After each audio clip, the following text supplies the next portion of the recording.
I am Jeffrey Villadwen in a Khwarezm campaign from Broken Crescent 2.3.2, a mod for medieval 2 Total War Kingdoms. I have been troubleshooting the campaign. I had actually forgotten I'm using a sub-mod that was fixing various things in the campaign script and the campaign AI. Unfortunately, we do not use that sub-mod in the latest version, and so I have to dig out the various conditions and lines and things that I had changed, so this is taking me a little bit of time. And I want to implement them for the latest version of Broken Crescent. So I am just going to show a few more battles, just to see if the campaign develops normally after the Mongol invasion. The Mongols are no longer a horde faction. They've taken a couple of settlements from the Khwarezm, and so they are behaving like a normal faction, and overall they're behaving quite well. But I still want to check a few more battles and see how they are developing their invasion. So in this battle, in this episode, we will look at one battle against a settlement. So you remember last time the Mongols attacked Balkh, which is a civilian settlement. It's not a fortress or a citadel. So here's that army. It's commanded by a Mongol general called Genghis. I'm not sure if here's the Khan. I think it's just a namesake. And here's his bodyguard. He has some noble heavy lancers as his bodyguard. So here's Genghis with his 6 stars of command and 6 stars of dread. He has a relatively light army. Doesn't have any heavy cavalry or many heavy units. He has this heavy crouch cavalry. This Nokud missile cavalry is very light. The heavy Khwarezm infantry is medium infantry. The Khwarezm handsmen are extremely light, unarmored. They are archers. They're good as archers, but they're not good in melee. And so we're about to start the battle. The odds are against us. One of us shall fail to give all in battle.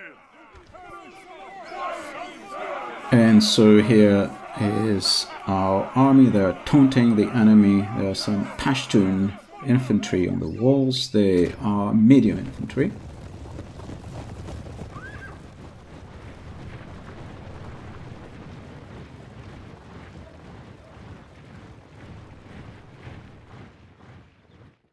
And the Mongols have brought their very large army. They are approaching the walls with a siege ramp and 2 siege towers. They also have a ladder, you can see in the distance, or a company of infantry company with ladders in the distance. Here's the cavalry, an enormously long line of horse archers. The enemy have ladders at the walls. Repel the invaders. Send them back whence they came. Okay, the Mongols have put ladders in the walls. They also have some ladders on this side. Yes, I forgot about that. So we have 2 companies left here on the walls. On one side we have a company of Sagdi and Axemen. On the other hand we have some Pashtun infantry. Cursed siege tower has reached our walls. Hold back the invaders. The 2 siege towers have been docked onto the walls. Ill news. Our thrice cursed foes are attacking our gates with rams. Okay, so that's something that I like, the fact that the Mongols or the attackers attack on various points in various different ways.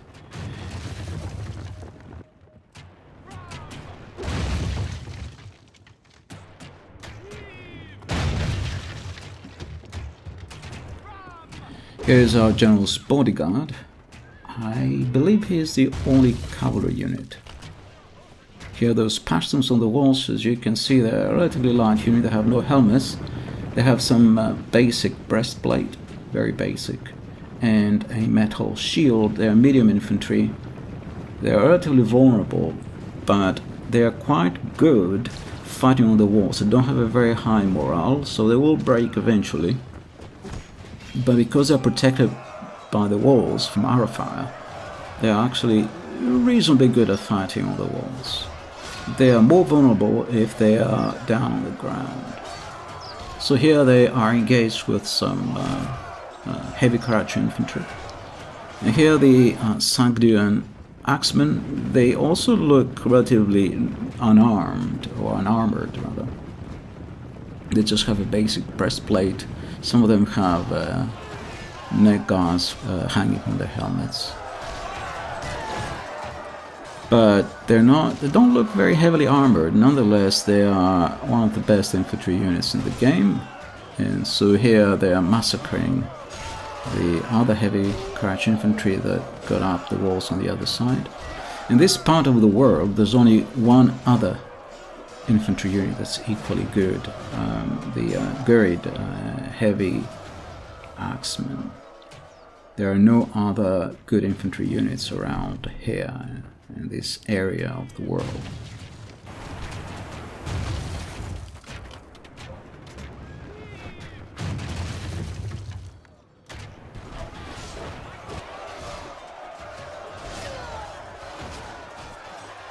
So the melee on the wall continues. It looks like it's a kind of stalemate. Both sides seem to be doing equally well. The arrow towers are shooting arrows at the Mongols. The arrow towers have been nerfed a little bit in this version, or in fact in all versions of Broken Crescent. They have been nerfed a little bit, so they don't shoot as many arrows as they shoot in vanilla. But they shoot enough, I guess, and so they are a little bit of a help when you're defending the walls. And so it looks like the enemy is about to break down the walls. 95% destroyed, 97% destroyed, so our general is heading off. One of his bodyguards has been slain by the rain of arrows coming from the Mongol line. It looks like the Mongols have stopped banging on the gate for some reason. Occasionally this happens. If you have a unit near the gate and you move this unit or you do something with it, then sometimes the ram that was banging at the gate is moved out. And so here you see has been moved out, and now it's been perhaps rearranged or something. Perhaps the Mongols are waiting for the units on the walls to go down and open the gates, but the gates were almost destroyed, so there's no reason to wait. So here's the fighting on the walls. The Mongols are not winning here. This is the place where the Mongols had gone up the walls with their ladders. This is where we're fighting here. There are ladders on the other side. You can see some of them. Ill news comes unlooked for. The enemy have taken our walls. It looks like one of the units that were on the walls here near the gate had gone down, opened the gates at the same time as the ram broke the gates. Okay, so here's the side with the Pashtun Lascar. They have rather modern hats. These were inspired from the war in Afghanistan, I think. I doubt they were wearing these hats 1,000 years ago.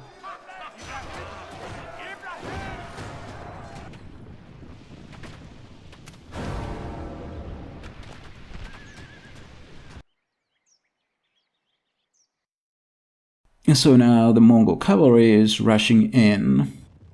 Most of the Mongol army's cavalry. So this is the main source of trouble for us. Nearly all of them are archers.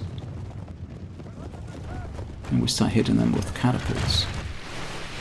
And they respond back with a rain of arrows. So we have our army here densely packed to prevent the enemy cavalry from reaching our catapults. And of course they're being murdered by the rain of arrows coming from the Mongol horse archers. On the other hand, as soon as the Mongol horse archers engage our infantry melee, we have some good spearmen here. This medium Persian spearmen. We also have on the right, you see, Curse the sun that shines on our disgrace, or we will taste ashes instead of victory. Some Sagdian axemen and some heavy spearmen. We also have some lighter double-handed axemen. They're called Kabuli axemen. They have a high attack. They're completely unarmed, however, and so they are very vulnerable to missile fire. We're also shooting missiles from the various archer units. We have them back, the back of the plaza. So usually civilian settlements tend to have a lot of light units. Here I've managed to put some Salian axemen from Gorganj, or Bukhara, rather, sorry, from Bukhara. And so there are also some heavy units, which is very helpful. And here are Lashton and Pascha fighting the Mongols that have come out of one of the siege towers. So they've destroyed the Mongol unit that came up from the ladders, and so they moved up closer to the gate. And our catapults keep harassing the Mongol cavalry here in the middle, in the street. This is not a very intelligent tactic from the AI. If you position your units carefully within the plaza, then the AI will send all its cavalry down the middle, and so you can harass them with catapult fire. You have to be very careful not to leave any units on the flanks, because then the AI may try to go in also from the side streets, and that will be trouble. The general is slain. Let's see how these snakes fight without their head. A catapult shot killed the enemy general, Genghis. More enemy units are coming in. There's still some units that haven't come in, or maybe there were units that were routed and are coming back. There's a terrible melee here. We are losing a lot of men, we're also killing a lot of men. This is, overall, this battle is in our favor thanks to the catapults. If it wasn't for the catapults, we would lose this battle, probably we'll lose this battle. But thanks to the catapults, we are winning.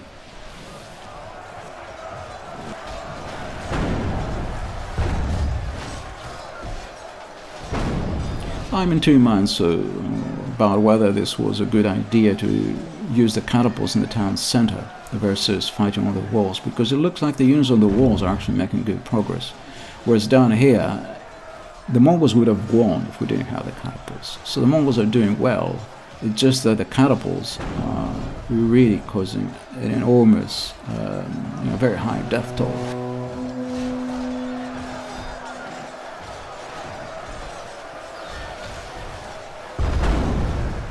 And we have 2 batteries of catapults, so 4 catapults altogether.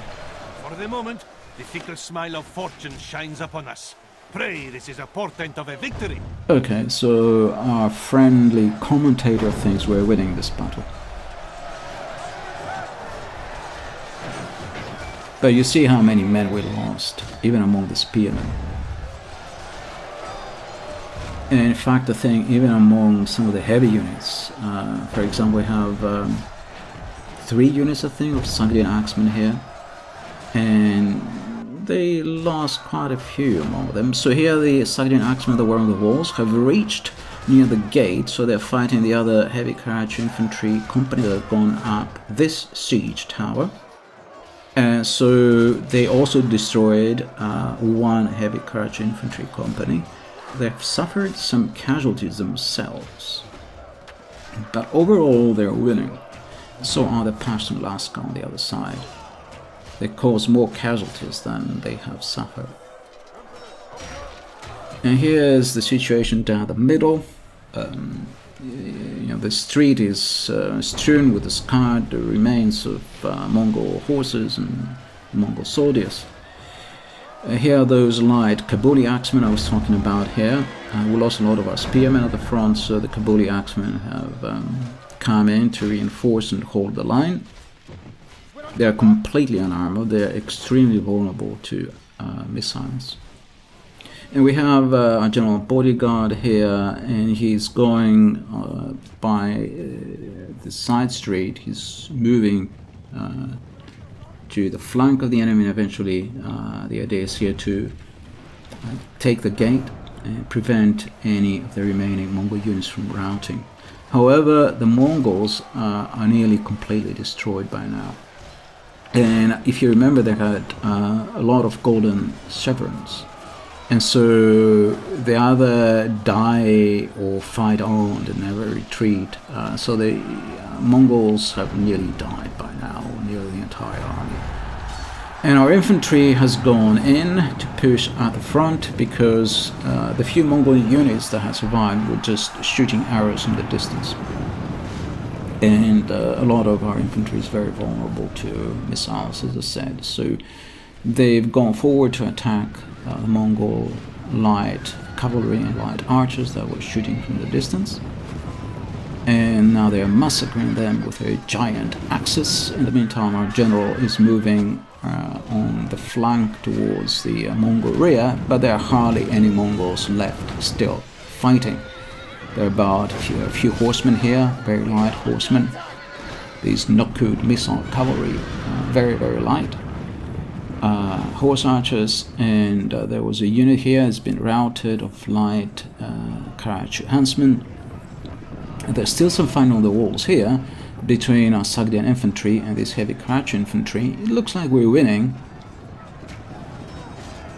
but the Sogdian axemen have suffered quite a few casualties. They've lost about half their men. Here's our general. He's reached the gate, but by now the Mongols have been routed. Only this single unit of Khwarezm huntsmen here, of heavy Khwarezm infantry here, are still fighting. The rest of the Mongol army has been destroyed. So half a dozen Mongols are still fighting on the walls. The Mongols are down to 4 men. All praise to Allah. You have left our enemy lost. They run like children. Scour them from the field. And that was the battle. The last 3 survivors of the Mongol army are fleeing. The path fighting is a little bit buggy here, so they're going through the wall as they flee rather than through the gate. And there are a couple of units that have been routed, some light units. Among those light Khwarezm huntsmen, they've been routed. They're out here in the open, running for their lives. One of them has died here.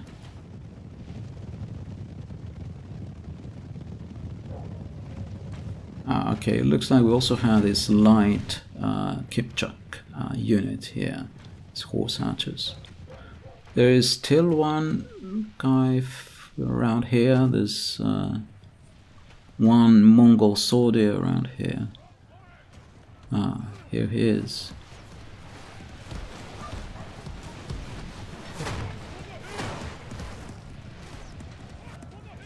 He's dodging all the arrows. Okay, we got him.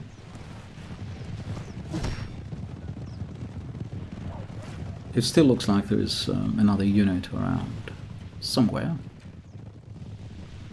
Another Mongol unit.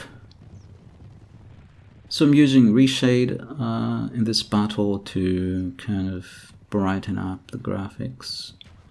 It's a graphics enhancement program that works well with Medieval 2. So here are some of our light Kipchak cavalry. They're chasing after these Khwarezm guys.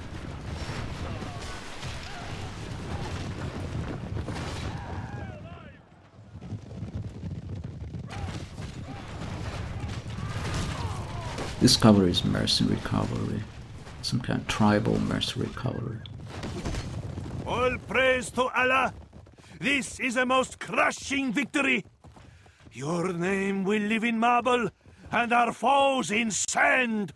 Okay, it looks like we won this battle. As you see, we've had quite a few casualties, 778 men. So a lot of the casualties were caused in the city plaza. So I'm not quite so sure that fighting at the city plaza is a good idea when you fight against the Mongols. Depends, I guess. So here you see our catapults killed between them about 1,200 of the enemy, nearly half the enemy army. Some of the heavy units of Sogdian assault infantry inflicted considerable casualties. Not all of them. I think the one unit on the walls killed 184 of the enemy. So here again the stats. The battle is over.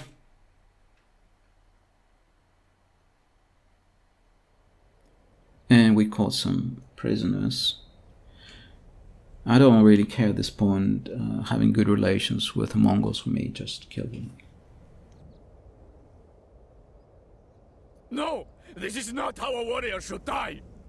Okay, so they're gone.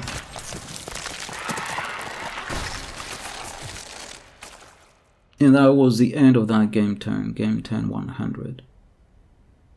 It looks like the Mongols have laid siege on Bukhara. The enemy lay siege. We will show them no fear.